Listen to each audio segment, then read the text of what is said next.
Հայաստանում Ռուսաստանի դեսպանը հայտարարել է, որ Ռուսաստանը ֆիզիկապես չի կարող հեռանալ հարավային Կովկասից, որ Ռուսաստանը կովկասյան գերտերություն է։ Մեր պատասխանը շատ հստակ է. հարավային Կովկասը ոչ մեկի սեփականությունը չէ, առավել ևս Հայաստանը սուբյեկտ է, ոչ թե ազդեցության տարածք, ազդեցության գոտի։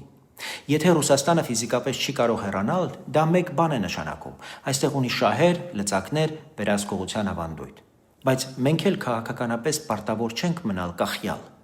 Մենք չենք քննարկում Ռուսաստանը ինչ է ուզում լինել, մենք որոշում ենք Հայաստանը ինչ է լինելու, ինքնիշխան պետություն, իր սահմաններով, իր բանակով, իր տնտեսությամբ, իր էներգետիկ անվտանգությամբ եւ իր դաշնակիցների բազմազանությամբ։ Ոչ մի դեսպան, առավել ևս Ռուսաստանի դեսպանը, չի կարող Հայաստանի վրա գերտերության կնիկ դնել։ Այս տարածաշրջանում միակ օրինական գերտերությունը մեր ժողովրդի կամքն է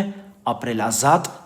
անվտանգ եւ արժանապատիվ։ Եվ հենց դա է մեր ծրագիրը՝ դուրս գալ այս կախյալ վասալային վիճակից, ամրացնել մեր պետությունը ու մեր ապագան կապել այնտեղ, որտեղ արժեքը